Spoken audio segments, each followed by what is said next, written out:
Hello everyone, today we start our session number 5 of the UPSC CSE, the ethics paper, the ethics, integrity and the aptitude paper. What did we cover last time? If you recall, we covered something called direction of fit by GEM and SCOM. Okay, and this should remind you of her analogy of the shopper's list. So if you remember, there is a shopper with a list that he or she has brought from home. That list represents his or her desires. The analogy is that list is fixed and that list has his or her desires and preferences. Based on that predetermined list, the shopper goes around the departmental store while there are thousands of products that are offered and picks and chooses things which are there on that predetermined list. So you can also call it preconceived notions. So that means in the analogy, the shopper is not open to looking at everything in the departmental store and then making a fresh evaluation or a neutral evaluation, but the entire evaluation was done before. So the evaluation, the judgment, the distinction, the conclusion, everything had been drawn before he or she enters the store. Now picks and chooses different items. Okay, all right. Then, as per her analogy, there is a detective who's following the shopper. The detective similarly is carrying a sheet of paper which is blank and a pen. As the shopper keeps shopping, the detective keeps noting it down. Okay, now look at the contrast. The detective's list, in the beginning, the paper is blank. That means that signifies in the analogy that this detective or this person does not have any predetermined list. No predetermined desires, preferences, emotions attached to that list or feelings attached with the list. Whereas the shopper had a fixed list because of desires and preferences, strong emotions and feelings attached to the list. That is the difference between subjectivity and objectivity. Alright, but to be fully able to appreciate this, I think you should go through session number 3 and 4. In session number 3, I think I started with Tale of Two Mothers.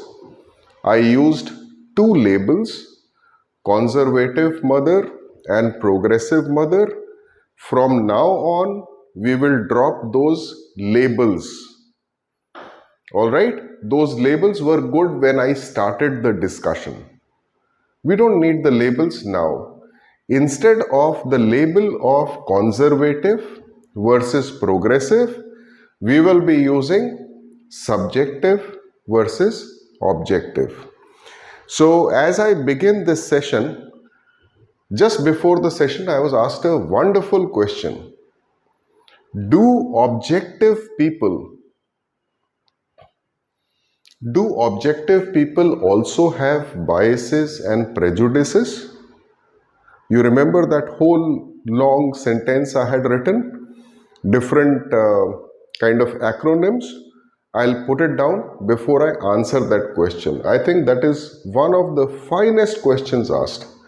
So the question was, do only subjective people suffer from biases, prejudices, ignorance, refusal to engage, rejection of contrary knowledge or truth?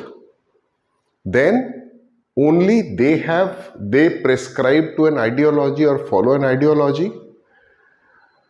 Is it that only they go through a process of socialization? So we'll discover that. Okay. So let me write down all those factors here. Biases, prejudices, systemic errors in our thinking, prejudices, preconceived notions against something, some community, some person. Okay. Biases, prejudices,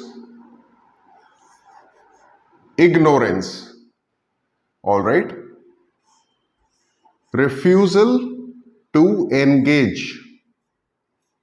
Refusal to engage with new knowledge. Truths. New understanding. New people. New ideas and concepts. That means new notions. All right. New communities. New philosophies. New ideologies, etc. All right. New cultural practices. New fashion trends. All right. Refusal to engage. Rejection of contrary knowledge or truths. Now, what does this mean? You know certain things. When you receive contrary knowledge, something that does not match up with already what you have in mind, something that is contrary to it, something that proves that your existing knowledge is wrong. That is what it means. Okay? Knowledge or truth. Then we spoke about ideology and socialization. These two terms I will be dealing with in the present session. And I'm going to add one more thing here, which makes it experience. As I keep telling you, we don't use acronyms like this in ethics. All right? So there's nothing called ROC, T, and etc. etc. You should note it down in full. This is for me to save my time, space on the board, and my effort. All right. Now the question was, if there is a subjective view or somebody with a subjective view and versus somebody with an objective view,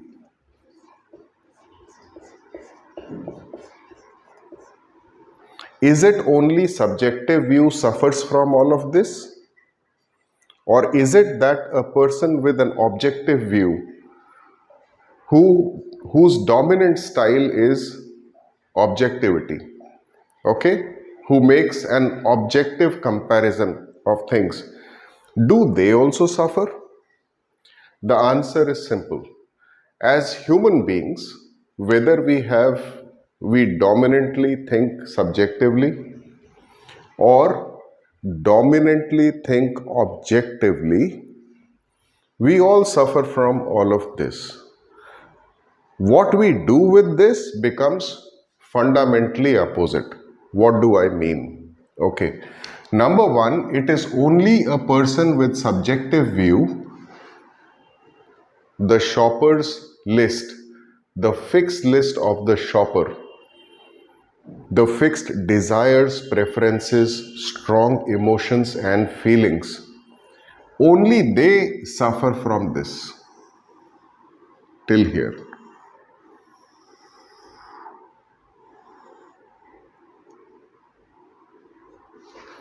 Because the subjective view is dominated by desires, preferences, feelings and emotions.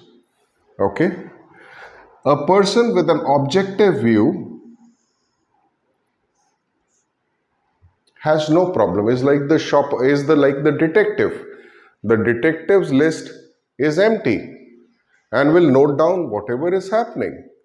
So they don't have uh, they don't refuse to engage with anything that is new or that is different. All right. That's a big advantage. Now there is a bigger problem. Supposing this person with a subjective view, okay, so let's draw a person here so that you can relate better, and a person with an objective view. All right, this person with a subjective view even was to discover his or her biases. Supposing this person was to discover his or her biases purely by chance. Okay, like supposing if I had a bias, I was talking to somebody and that somebody pointed out that, Professor, I think you have a bias here. Okay, and if I had a subjective view of things, even if in a moment of truth I realize, I will not change. Okay, I will reject the new and the different. New knowledge about me, different knowledge about even about me. So, not accepted. Even if you were to discover your bias, systemic error of evaluating something, you will not accept it. Even if somebody was to point out prejudices that you hold against somebody in a moment of truth, or you're thinking about something and in a moment of truth, suddenly it occurs to you that I seem to be prejudiced, but you will not accept it. You'll reject that because you can't accept new information even about yourself. Okay? A new knowledge about yourself, because your list is fixed. Same way, even if this person is proven, even if it is proved to this person logically, rationally, scientifically, methodically, experiment-wise, empirically,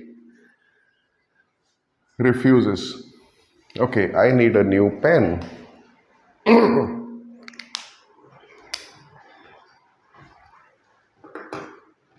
Okay, thanks. Yeah. Same thing, ideology. Supposing this person was to discover that the ideology, which could be political, social, or economic, any ideology that this person is following, social would include, let's say, cultural, even religious. All right, we'll discuss all these factors today. Even if was to discover that the ideology that they are following has a lot of negatives, will refuse to take in new and different information about that ideology. So again, instead of cross, I think a good idea will be is if I say rejected. Similarly here we must write, okay, even this pen is not working. Another one, please.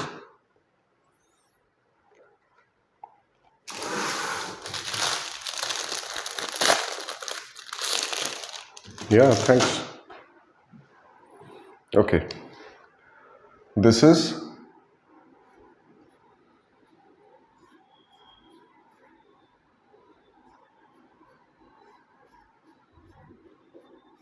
rejected. All right. Socialization process. Let's leave it for a moment. Let's leave it for some time till the time we arrive at socialization, and then you will discover it. See, one very important thing for you to note is our experiences are not that important. Your way of interpreting an experience is the most important part. Experience by itself doesn't add much. The way you reflect back on the experience, the lessons you draw, the inferences you draw from an experience is what counts. Your interpretation of experience counts more than the experience itself. How you deal with it, how do you adapt to something new that comes out of an experience, all right? Some new knowledge, some new understanding after an experience. Similarly, it is also rejected. We are not surprised because we figured out the subjective view is like the list of the list of the shopper. It is locked. All right. What happens now? How does a person with an objective view deal with the same things? Supposing this person is me, and I was having let's assume I was having a conversation or I was reading a book, and suddenly I realized that I have a systemic error in understanding capitalism, socialism, communism. But if I had an objective view, I would make a fresh evaluation. I would simply cut it out like the detective and write down new facts. That means I would be more than willing to make a complete fresh evaluation and get those newer facts in my mind. So my newer judgments will include the new facts which I have been exposed to. It will introduce accepted and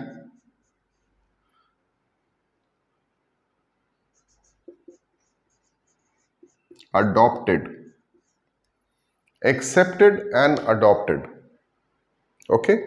Similarly, if I was speaking to somebody or I was reading an article or a book, a novel, watching a documentary,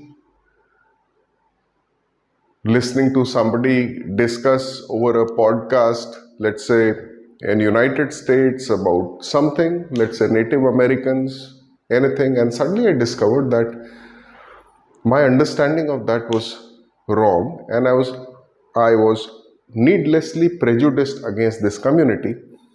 I'll accept and adopt the newer information. Ignorance, the moment I realize that I'm ignorant about certain things, I'll try and read and get my facts right. Similarly, if I realize that my the social, political or economic ideology that I mentally prescribe to has a lot of wrong points, I'll be ready to evaluate, accept and adopt. And similarly, socialization and similarly about experience. Supposing I was talking to a friend of mine, let's say who happens to be a psychologist, and I was narrating an experience, and he asked me, Arun, what did you interpret out of the experience? What did you gain out of this experience? How do you deal with this? If I shared with him, and he was to point out that, Arun, this is not the right way of interpretation. You should interpret it like this. A person with an objective view would accept that, adopt that. Okay? This is the fundamental difference. So what you'll observe is over a period of lifetime, as we keep progressing month after month and year after year and decade after decade into our lives, a person with subjective view is more than likely never to change their stance on issues. They'll not change their stance, their position on issues. Okay? They will not adopt new cultures, new ways, new values, new notions. That means new ideas and concepts. See how dangerous it is. And especially if you are a student candidate preparing for UPSC CSE, this is extremely dangerous to be in this state. Okay? This person over a period of time will keep revising as new information, new knowledge comes in. So will show much greater skills of re-evaluation of things. High degree of openness. Will not be judgmental in a prejudiced way or an ignorant way. So as new and new information keeps flowing to this person is going to keep accepting. So can we just put it like this? So you improve over a period of lifetime. To such a person, if you were to ask, but 6 months ago or 1 year ago, you had a different political ideology. Today it is different. This person will gladly say, yeah, I explored, I discovered new facts and I revised my judgment. Simple. This is the kind of person you're looking at. Now, we'll start with was there any other questions? I think this was a question, and then a question came that reminds me of this thing, is how do the second question which was given to me was, how do you analyze justice?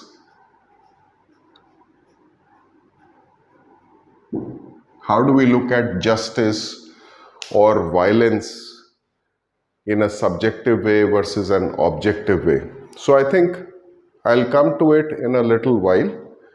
Okay?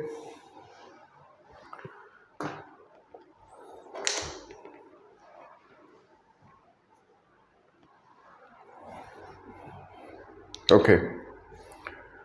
Now, what are beliefs?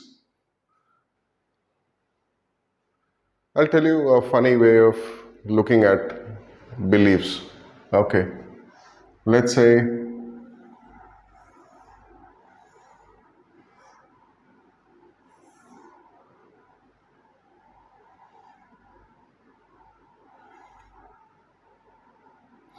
if this is a glass beaker filled with water, you insert a rod which is straight. Does it not appear like this? It does appear like this. Okay. So my interpretation is, it is magic. Okay. Or it is evil. Or it is mystical,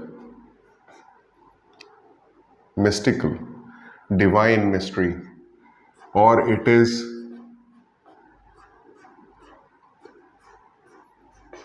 some divine powers.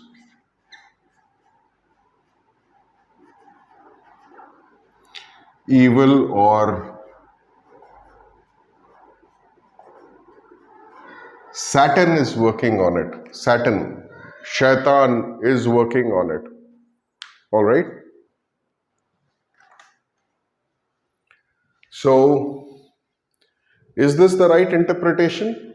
Obviously no.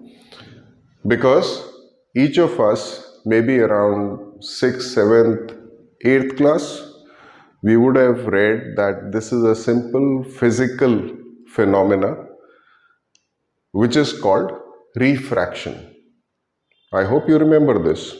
Refraction. What it says is light when moving across different mediums from air and then the glass and the water, the light rays get bent, refracted.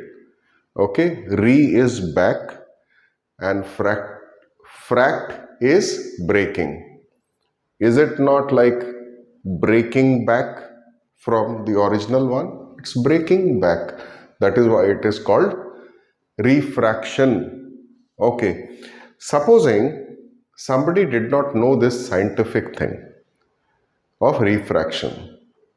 Let's say a little child who's not aware of all of this, or somebody who's not studied, never observed this.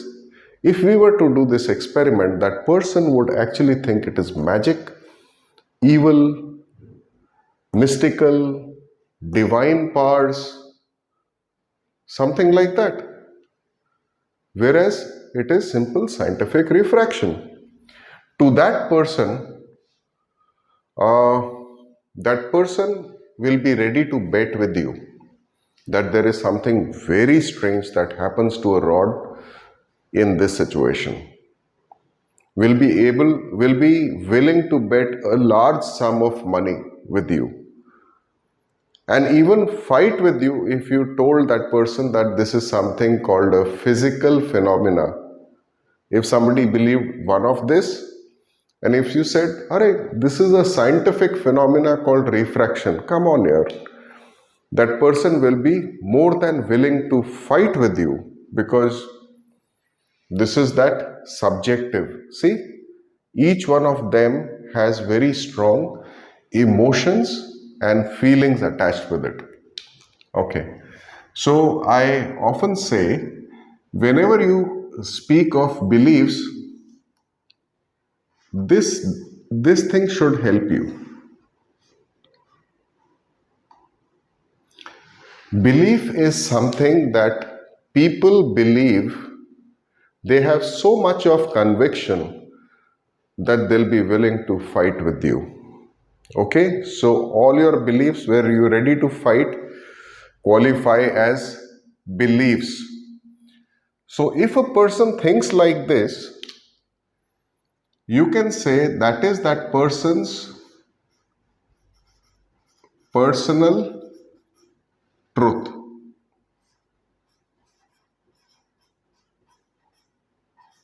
Truths. Beliefs are personal truths. Why did we say personal? They may not be objective truths. They may not be mind independent truths. Now do you realize,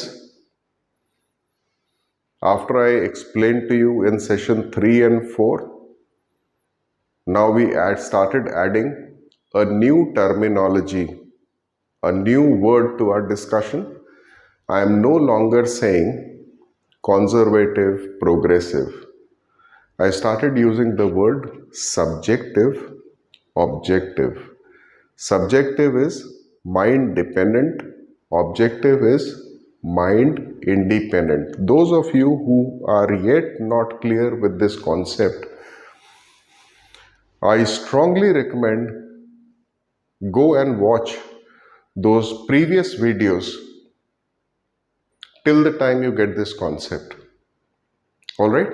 Because I am going to start now using such terminology. I'll not only use subjective, but let me write it down. Subjective bracket mind dependent. Objective bracket mind, should I write mind m dot independent and m dot d. All right, these are your personal truths. Personal truths because they may not be objective truths. They may not be proven, logical. Okay? So these are truths. We can also call it your personal facts.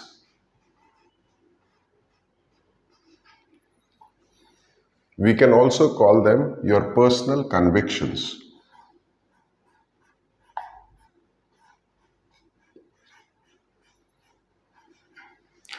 Again, it is extremely important for us to understand the concept of beliefs and opinions. You know why? Because the same way we graduated to mind independent and dependent, we will slowly graduate to new terminology. Okay. This will be a key term. Belief is going to be a key term when we start discussing meta ethics and the 10 meta ethical theories at the finest level. That means at the lowest level, when we start talking of 10 meta ethical theories, we'll keep speaking belief. Okay? All right. Personal convictions. So let's try. I'll also tell you another interesting thing. Whenever you speak of belief, initially in the beginning, it's good to draw it like B for beliefs. I'll tell you why. It'll be good for you to draw something like this. Okay? Now, beliefs are your personal truths, facts, and or convictions. All of them mean the same. All right. We talked about objects, right? Physical objects. I gave you physical properties. Beliefs are your descriptions about the world.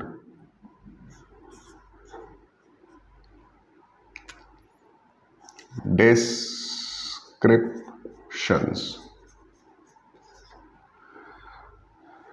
A little boy, okay, who's pointing towards the sky, looking at the sky and the clouds,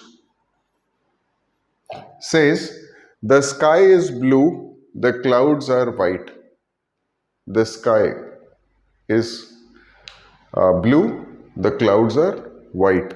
That is his conviction. What is this little boy trying to communicate? That little boy is actually giving you a belief. Because if you told the boy, no, the sky is black and the clouds are dark, if it is not so, the little boy is going to get argumentative with you and fight you, okay? So, beliefs is descriptions of the world. At this stage, let's take it. Beliefs are how we attempt to accurately describe the world. You should write down that line. Beliefs are our attempt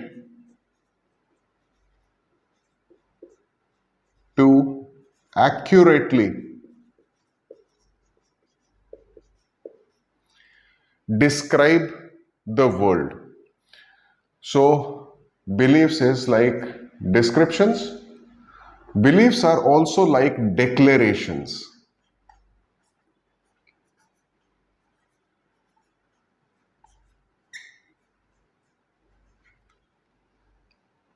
You're declaring something about the state of the world.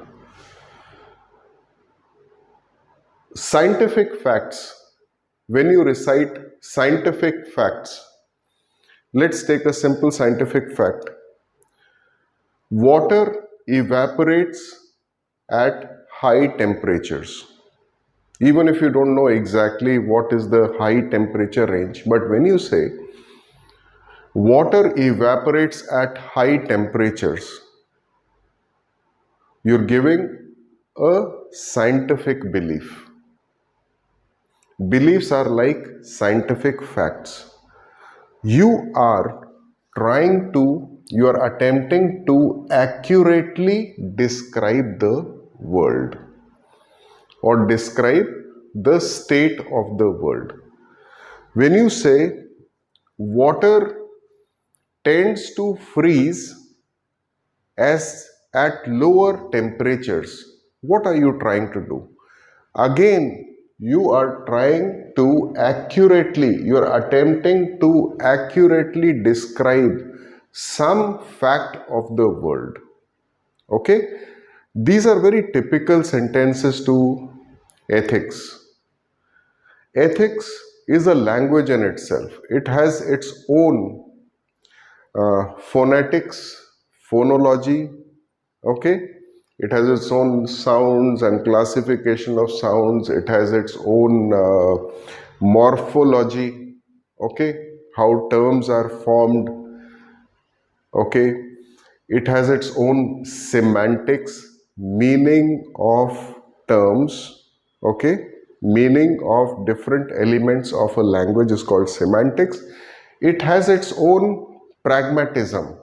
The same terms being used in different contexts is called pragmatism. So, ethics is a language.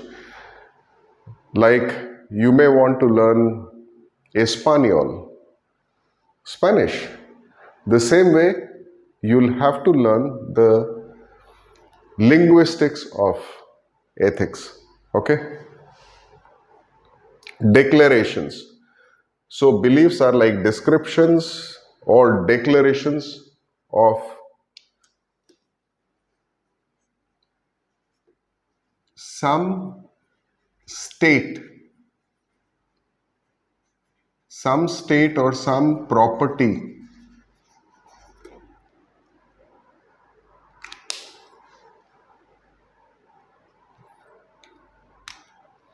Some state or some property of the world. I just drew a small little globe. Alright, property of the world. See, it's very important for you to grasp the fundamentals. Unshakable fundamental means then you'll be able to read the literature of ethics.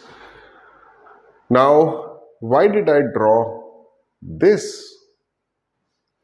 This is a very famous experiment called brachistochrone. Okay, brachistochrone.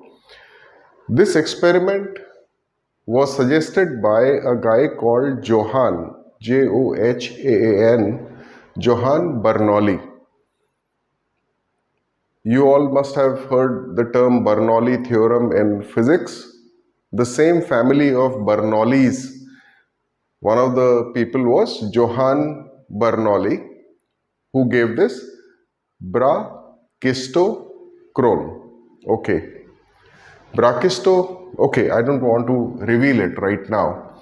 Imagine if there is a vertical plane, like imaginary vertical plane here. So I'm going to ask you a question. What is going to be if on this vertical plane there are 2 points? One is A and one is B. Can you tell me what is the shortest time? Which route should, let us say, a ping pong ball, table tennis ball follow, or a marble follow? Which route should a marble follow from here to here to reach in the shortest possible time? Okay. Now this is something like, it was like this for somebody who had never seen it, therefore appeared like this. Here, can you tell me the answer?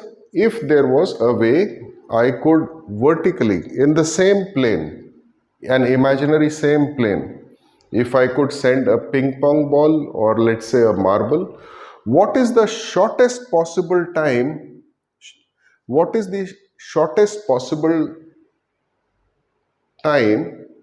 So what route is applicable to achieve the shortest possible time?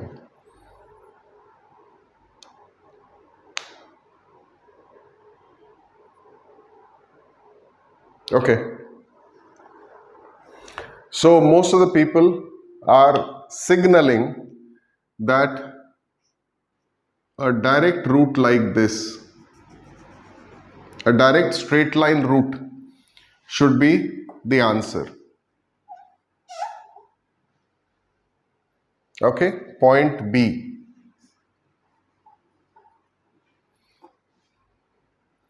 Point A. It is not surprising to get this answer because that is what most of us think, that the shortest time will be achieved by a ping pong ball or a marble if we were to send it like this. Okay, the answer is wrong. Now, the right answer is something like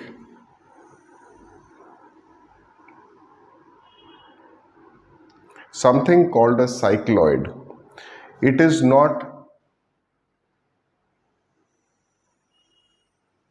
something like this, which we can call, you might have read in your mathematics or something, is parabola.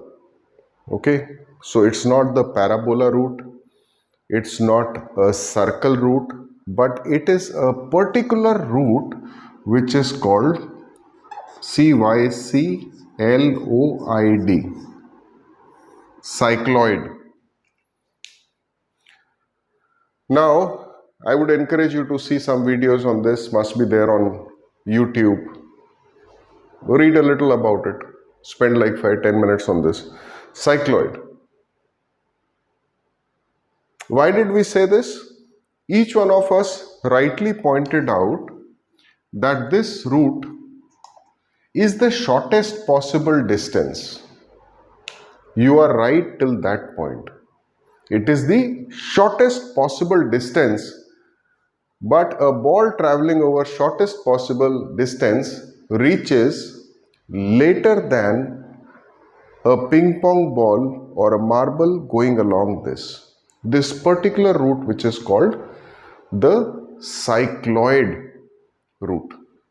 Okay, and that is because as you roll it, there is greater momentum, greater acceleration the ball will achieve when it moves along this.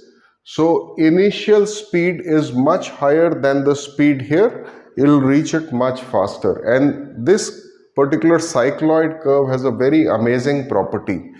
The time taken for it to reach from here to here is the same time it takes to reach from here to here. The time it takes to reach here to here is the same time as it takes to reach from here to here. Go into the scientific this thing. And what's a cycloid? Okay, just we'll spend 30 seconds on this. Can you imagine a cycle?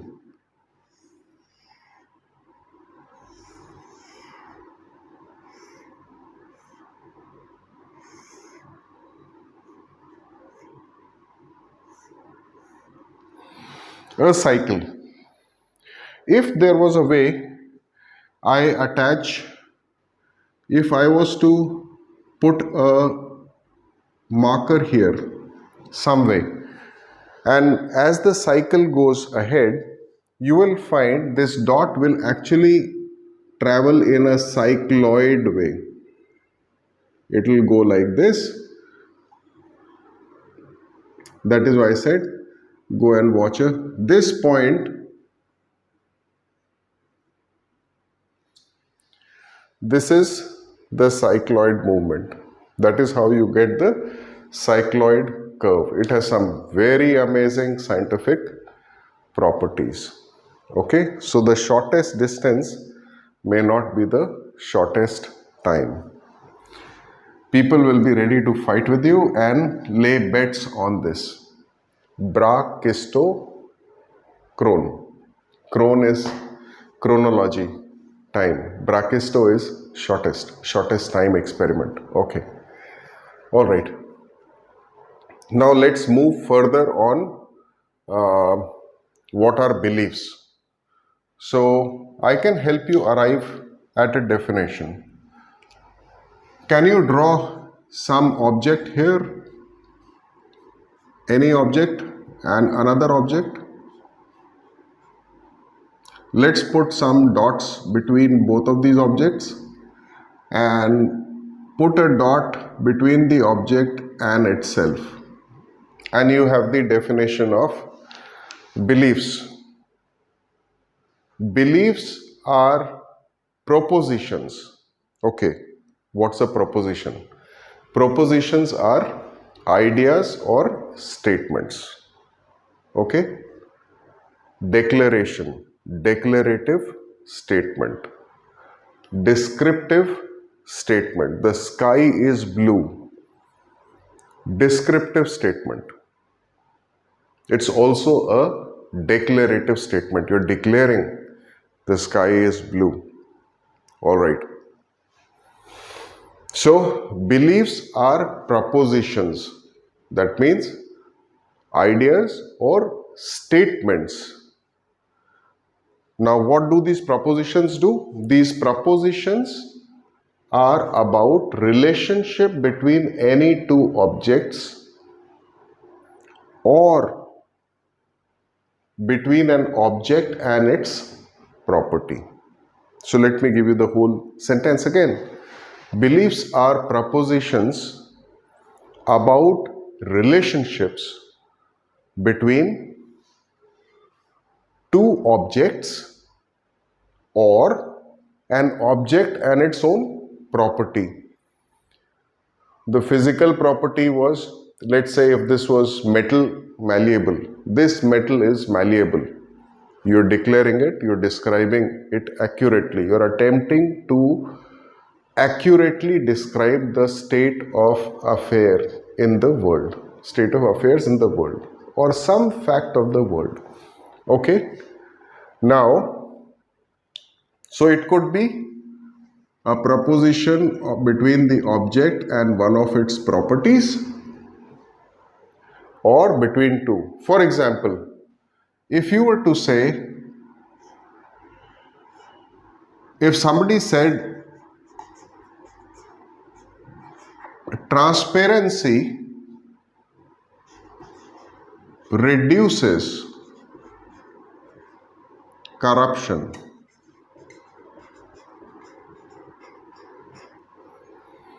Okay, the spelling is wrong. Say, should be a P-T-I-O-N. Transparency reduces corruption.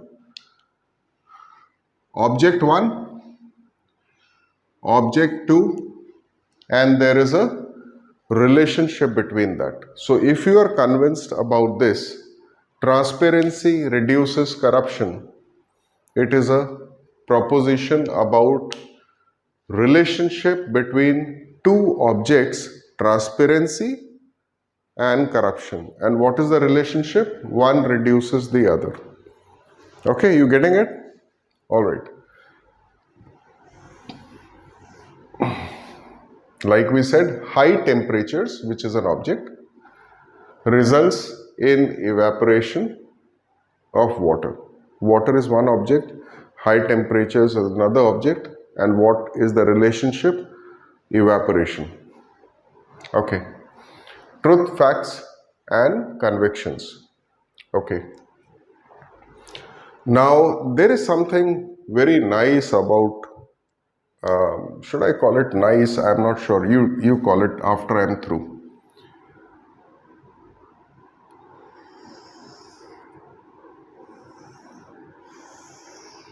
Let's imagine to be like a safe, bank locker. Okay. Can you imagine it like a vault where you keep precious things? Let's imagine it like that.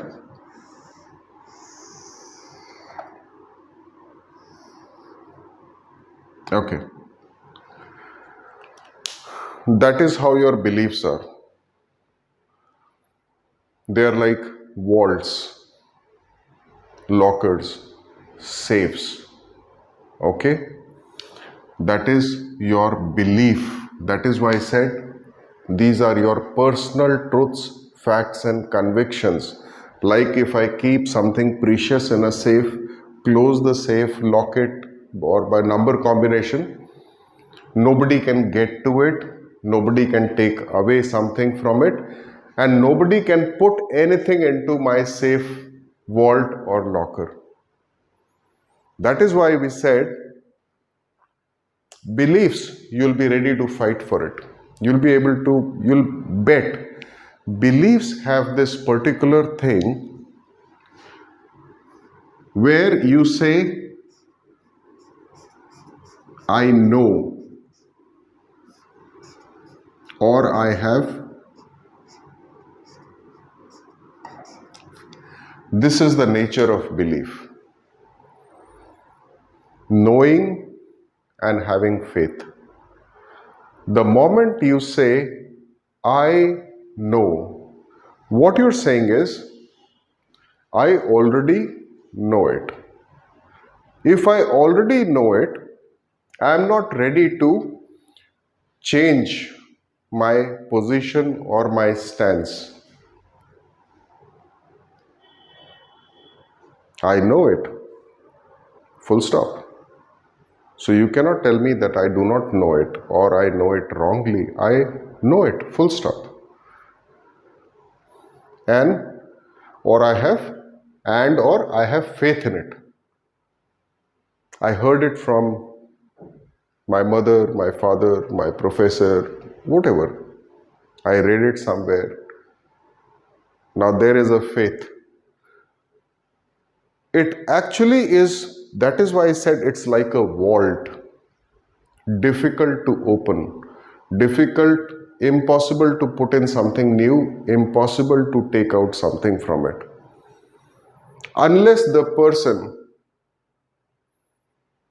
in some moments of truth and consciously realizes something, only then the safe can open and something can change and some new things can be put in. All right. So beliefs have this knowing and faith quality. Beliefs are rooted in a safe, a vault will always be rooted in something so that nobody can take it away. They are rooted in a couple of things. They are rooted in norms, values, truths. I ran out of space.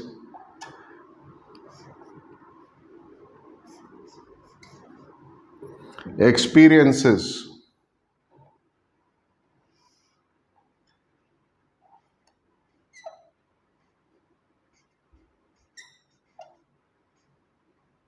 Culture. Norms. Whatever is the norms that you have adopted. That means whatever norms you adopted, which are your own personal, which have now become your personal rules, your principles, your code of conduct, your cultural conventions,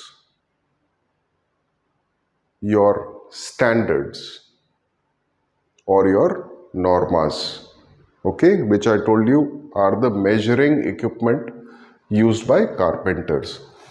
Whatever is your norms, it's rooted deep in your rules and principles and code of conduct or codes and cultural conventions, cultural practices, cultural traditions, okay?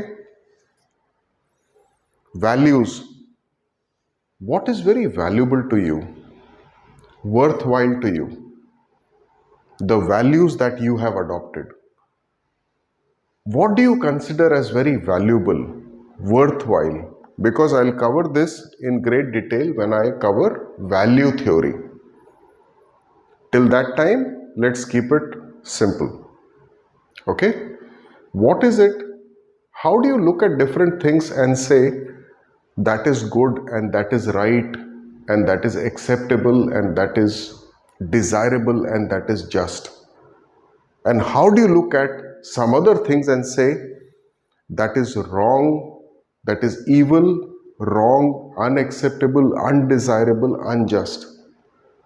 Your value system, truths, your personal truths that you have discovered, you have been taught, that you believe in now, your experiences, your interpretation of your experiences. You had, let's say, a traumatic experience, a sad experience, a breaking up experience. All right? Something traumatic, something significant experience. It could also be a unexpected triumph. Triumph means a big win. Something big, win. Okay, some big win. Experience, obviously, your experience counts more and more about significant events. There will be experiences that could be life-changing. They're rooted in your experiences till now and your exposure to your culture. Okay? Things that you picked up in your culture. Now, it doesn't stop here. It goes below this level. Where are these rooted in?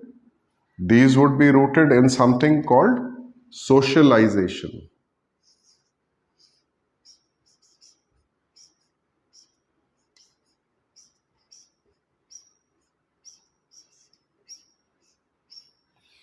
These are rooted in socialization. This is something we are yet to study.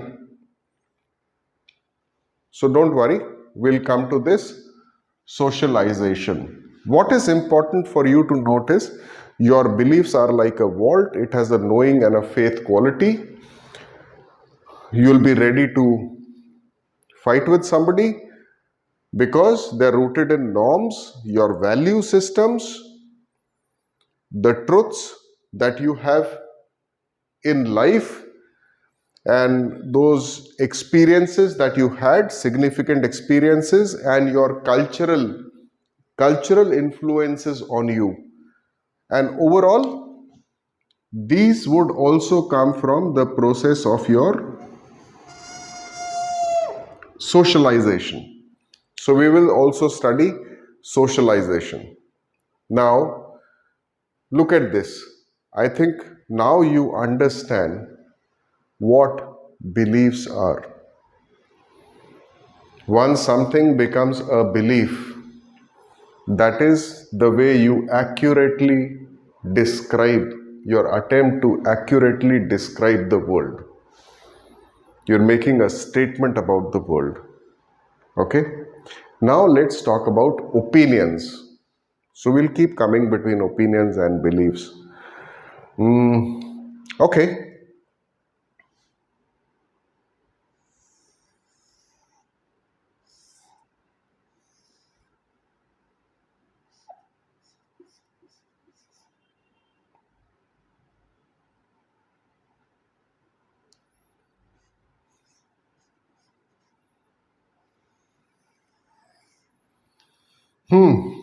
Opinions. All right. This is, just imagine it as the boundary of your belief.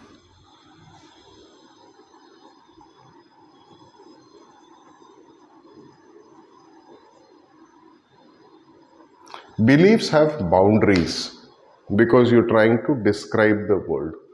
You won't go away from that. Okay? So it's like a rigid boundary that beliefs have. Opinions are funny guys, casual guys. Okay? Opinions are funny, they're casual.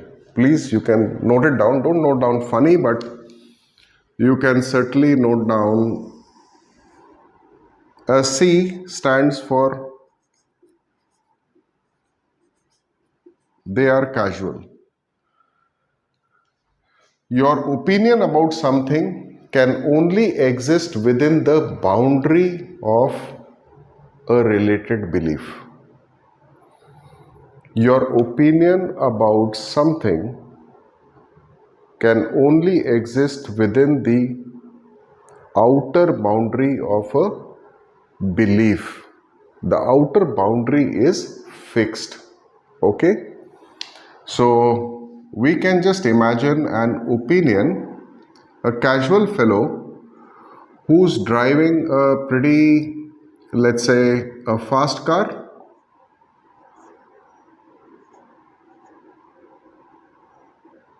Happy to drive a fast car?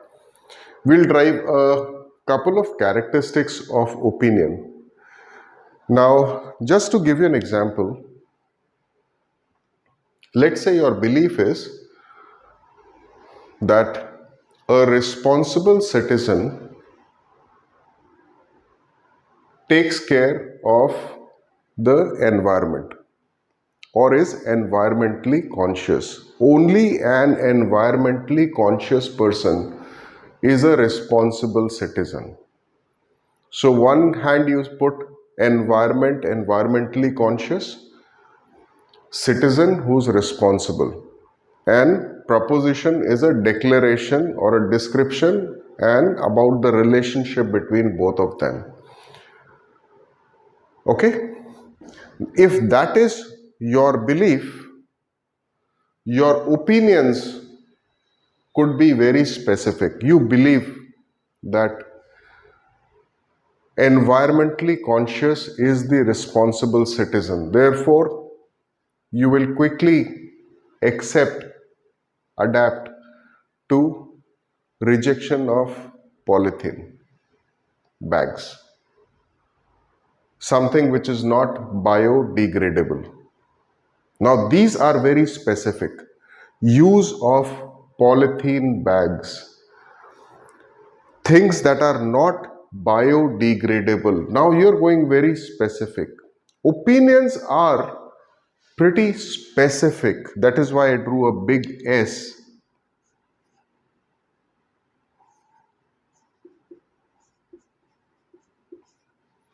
Very specific. Like somebody can say, what's your opinion about EVs, electrical vehicles? What is your opinion about that? Okay? Your belief is environmentally conscious. So that is, beliefs are generally broad.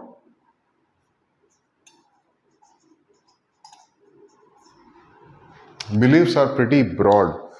Opinions are pretty specific within that broad boundary.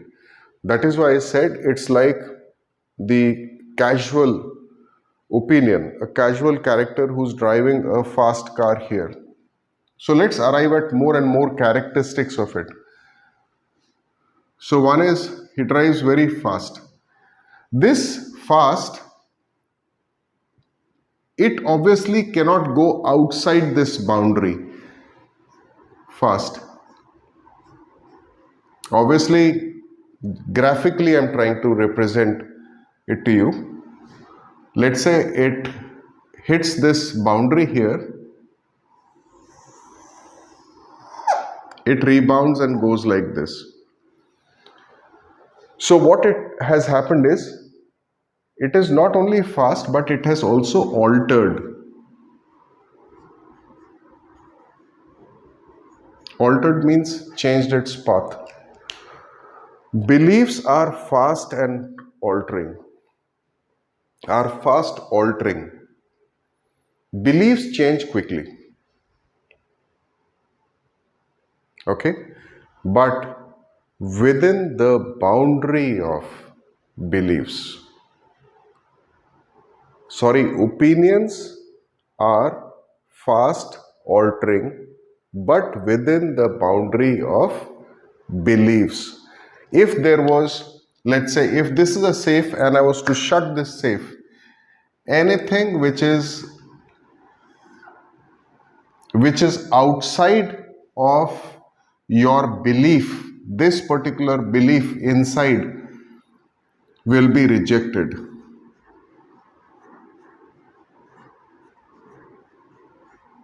That means any contrary belief.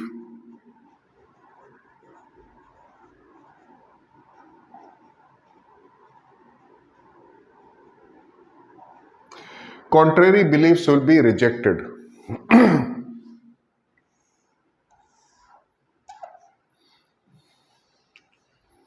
Somebody expressing an opinion which is contrary to your belief, rejected. That is why when something is somebody's belief, and that is the reason why we say belief systems, religious beliefs, social beliefs, political beliefs, etc. Okay? If you've already formed a belief, particular belief, anything that is contrary to your belief, which could be an opinion or a belief, will be rejected. You are rigid here. Contrast it with opinions. Opinion has already changed its direction. It could be like, okay, if this person was saying, I don't use polythene bags, and you saw this person with a polythene bag and said, "Arey, you're using polythene bag," the person will immediately fast altering. Okay, and it'll come up like, yeah, this is the only time I'm using it. Normally, I don't use it. Okay, I forgot my cloth bag at home, therefore I'm using it. So in case of opinions, you don't draw out swords. Okay, and there are a couple of factors how opinions can be easily altered. So you can say fast or easily altered. How can they be altered easily? By new information.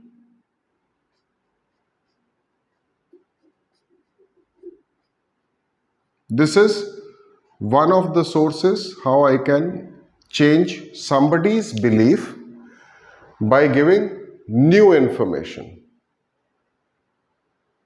But it has to be within the boundary of that person's belief. I can change the opinion fast, easily alter by giving new information, but it has to remain within the boundary of the broader belief. Okay, new information, that is one. What is the second way? It also changes with social context.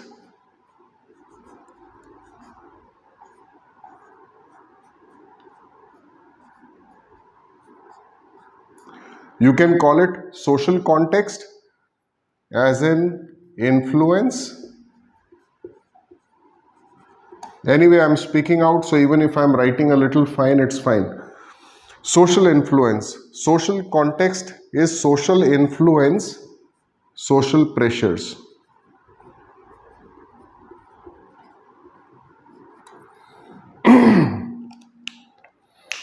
You easily alter your beliefs. Easily alter your opinions. Okay, under social pressure, a different social context. If there is power imbalance between you and, let's say, a group of people, they seem to be emphasizing something, you will easily change your opinions to survive in that group. Okay, you're not going to pull out swords, but as long as it remains within the boundary. If it is outside of your belief boundary, then you'll fight. Okay, they are specific, casual. I'll tell you why we said casual. These are casual because these are opinions are more at surface level thinking.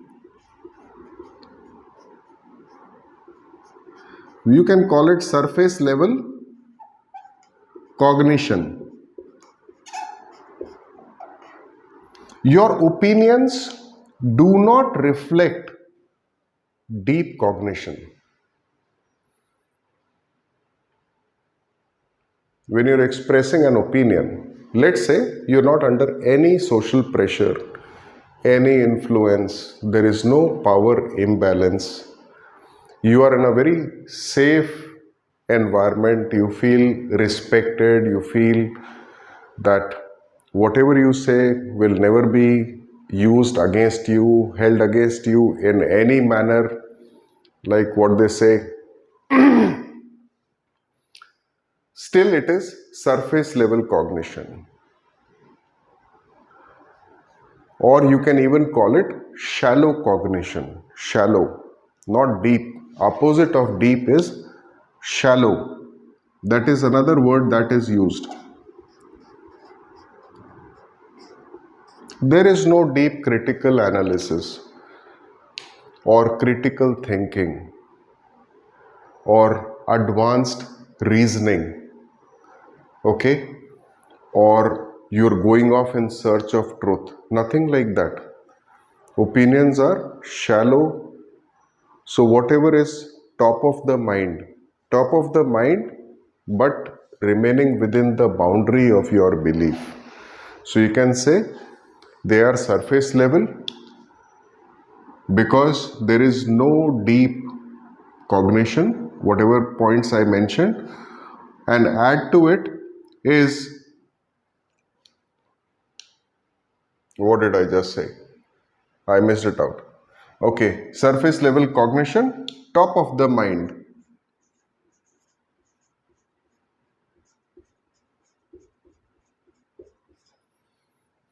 Top of the mind, what comes?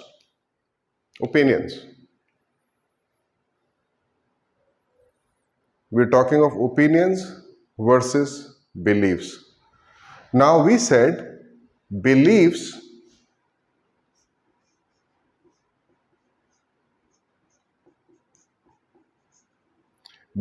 have this knowing and faith.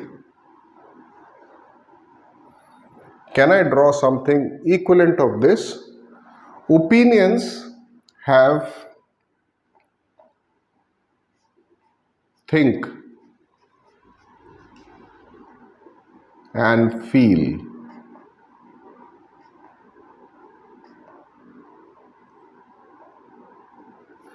This think again is the same thing, shallow.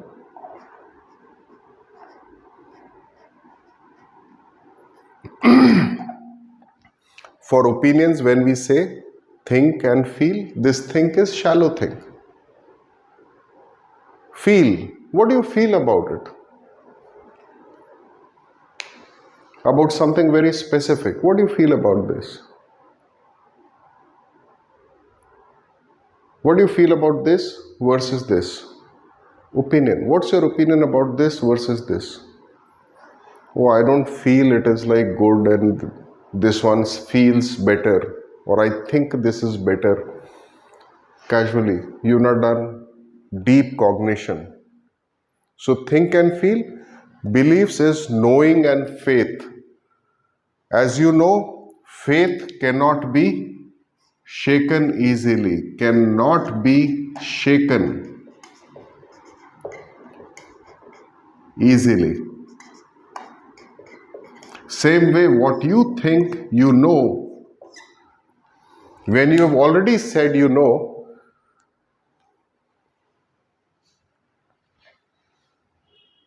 I think you guys can note it down.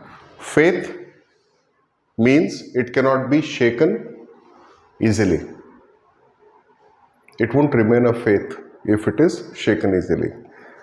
When you say you know something, not what you think, but when you say I know this, you're drawing a boundary saying that I refuse to add something to it, I refuse to take away something from it, I refuse to modify it in certain manner because I know this is the truth.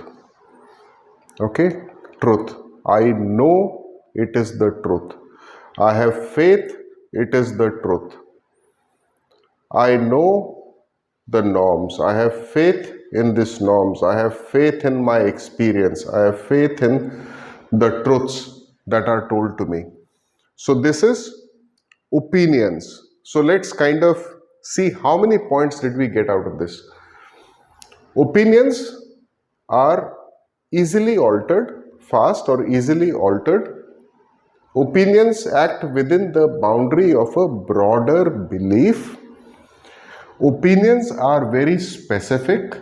They represent surface level cognition because it is top of the mind response. Opinions can be changed easily because of new information, social context, social pressure, social influences. Therefore, we can say these are casual because they are shallow. Casual also means here these are very low stakes. Casual here would mean you have very low stakes.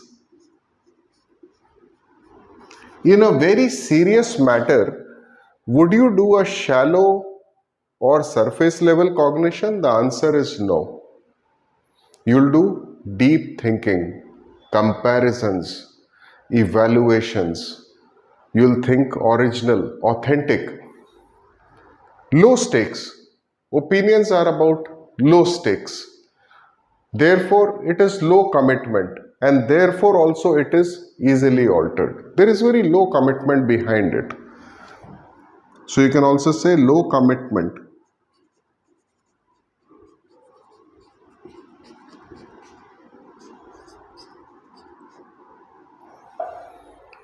Okay. So today what we've discussed is what are beliefs, what are opinions, and we figured out what are the difference between this. The next session we'll take it forward is what is ideology and what is socialization. Socialization is here, but what does it mean? And in fact, we've already covered a part of socialization. Out of like 10-12 factors, we've already covered one factor through the tale of two mothers. All right, I'll see you in the next session.